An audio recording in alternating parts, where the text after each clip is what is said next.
дар вилояти суғд шумораи воситаҳои нақлиёт то рафт зиёд мешавад. ҳоло 183500 адад воситаҳои нақлиёт мавҷуд мебошад.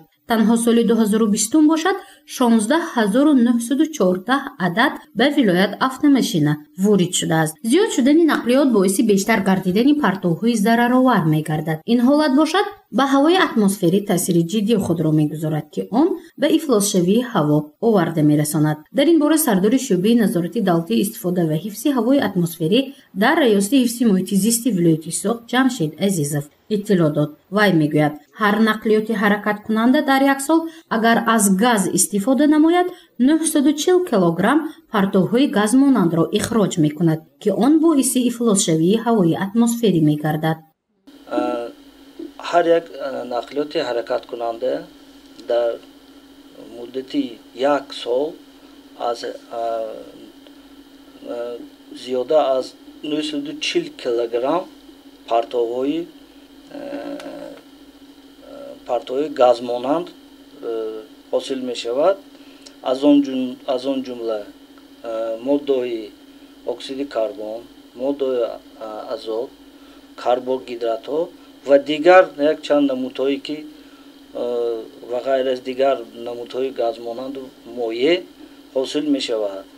масалан гирем агар бо сӯзишҳои гази моеъ 213 килограмм моддаҳои зарар ба ҳавои атмосфера ифлос мекунад. аз ин миқдор зиёда 70% моддаҳои зараралуди оксиди карбон, оксиди нитроген, карбогидратҳо мебошанд. аз воситаҳои нақлиёти бензинию дизелӣ бошад 94 тонна дар як сол партовҳои ҳосил мешаванд, ки ба муҳити зист таъсир мерасонанд.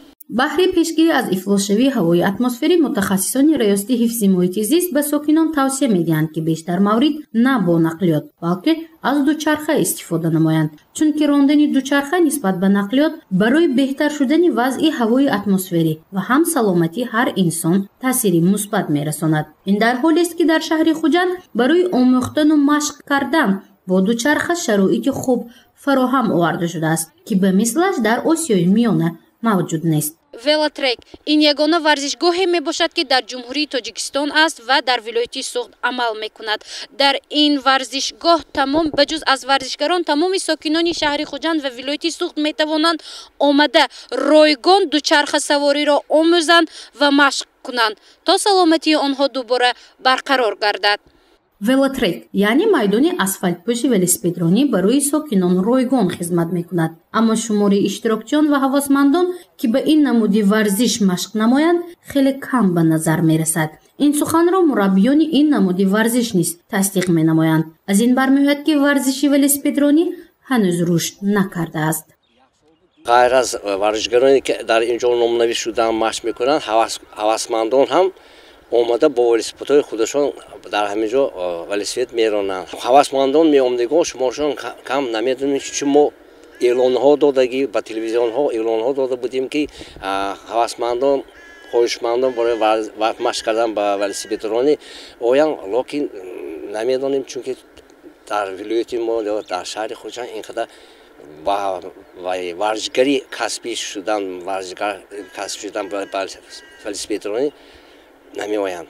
кам беҳад ҳавасмандон барои худашон омада, як барои ҳаловати худшон омада велосипед ронда меранд. аз раёсати ҷавонон ва варзиши вилояти суғд мегӯянд, ки давоми сол дар вилоят ҳамагӣ 5 маротиба чорабиниҳои оммавӣ спартакиадаҳо вобаста ба варзиши велосипедронӣ гузаронда шуд, ки бештари он оммавӣ буд, аммо ин чорабиниҳо расмӣ буд ва он дар асоси нақшаи раёсати ҷавонон гузаронда шуд, ки дар он асосан варзишгарон иштирок намуданд.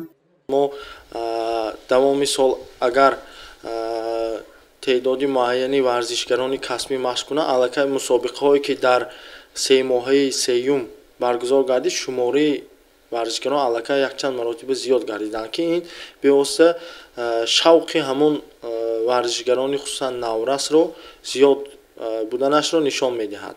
хуб, барои оммавияти ин намуд мо дар арафаи наврӯзи байналмилалӣ дави наврӯзӣ ва веломарафон баргузор намуда будем ки дар он зиёда аз 800 нафар сокинони касбу кори гуногун ба ғайр аз варзишгарони касбӣ танҳо варзишгарони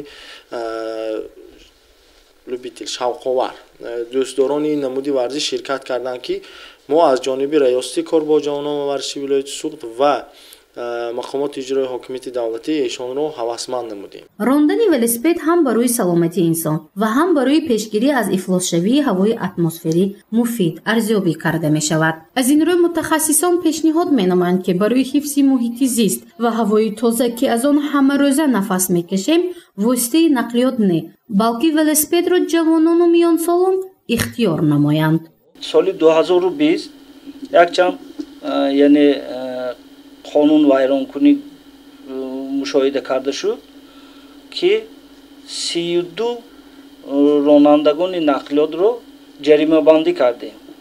барои чӣ? барои аз меъёр зиёд будани партофтани моддаҳои ифлоскунанда ба ҳавои атмосфера ки дар вақти ташхис нишон дод ки аз меъёр зиёд буданд ҷаримабандӣ карда шуд. дар вилояти зӯғ назорат ва ҳифзи ҳавои тозаро шӯъбаи назорати давлатии истифода ва ҳифзи ҳавои атмосферӣ раёсати ҳифзи муҳити зист дар вилоят бо шӯъбачии милитсияи экологӣ аз рӯи нақша амалӣ менамоянд. амалиётҳои ин мутахассисон бо мақсади пешгирӣ аз ифлосшавии ҳавои атмосферӣ гузаронида мешавад ки давоми соли 2020 28 маротиба ченкунии дуднокии воситаҳои нақлиёт бо таҷҳизоти махсус ташкил карда шудааст. дар ин амалиётҳо 1045 адад воситаи нақлиёт мавриди санҷиш қарор гирифтааст. гузориши мафнашкур ва наимҷон аюбов барои барномаи иттилоотии хабар.